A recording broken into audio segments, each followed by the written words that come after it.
யார் அது இந்த ராத்திரியில? மிஸ்டர் ராவ்! நீயா? ஐயோ, என்ன ஒருத்தர் கற்பழிக்க வரா. உன்னையா? யார் அவன்? கள்ள. கள்ள?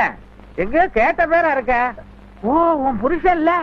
ஏமா, புருஷன் கற்பழிக்காம போற வரவனா கற்பழிப்பான்? புரியாத பொண்ணா இருக்கிறிய. Good night. ஐயோ மிஸ்டர் ராவ், அவன் டூப்பு. ஆமா, ஐபிசி 375 அட்டெம்ப்டட் ரேப்.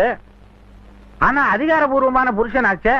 அந்த ரங்கம் நமக்கு தெரியும், ஹைகோர்ட்டுக்கு தெரியாத. அனுசரிச்சு போம்மா. I won't. I can't. அவன் என்ன டச் பண்ணக்கூடாது. அவன் நிழல் கூட என் மேல படக்கூடாது. சட்டத்துக்குள்ள ஏதாவது ஒரு ஓட்டை இருக்கான்னு பாருங்க, சீக்கிரமா பாருங்க. ஓட்டையா? பெரிய பள்ளமே இருக்கு, போட்டு மூடிடலாம். எப்படி? பாட்ட சாட்டமான கை இருந்தாலும் வளைஞ்சு கொடுக்கிற விரல் இருந்தா தான் சாப்பிட முடியும். விரலுக்கு விருப்பம் இல்லைன்னா கை கட்டாயப்படுத்த முடியாதுன்னு ஒரு இன்ஜெக்ஷன் ஆர்டர் வாங்கிடுறேன். உடனே வாங்குங்க. இந்த ராத்திரி நேரத்துல ஜட்ஜ் எல்லாம் தூங்குவாங்கம்மா. நீ தட்டுற மாதிரி நான் தட்ட முடியாது. வெடியெட்டு இந்த விவகாரத்துக்கு வெடி குண்டு வச்சிடுறேன். ஆனா இந்த விஷயத்துக்கு போய் கோர்ட் ஆர்டர் வாங்குறமேன்னு கொஞ்சம் கூச்சமா இருக்கு. உனக்கு இல்ல? இல்ல, நல்ல பொண்ணு, போய் படு. நான் பாதுகாப்பா இருக்கேன்.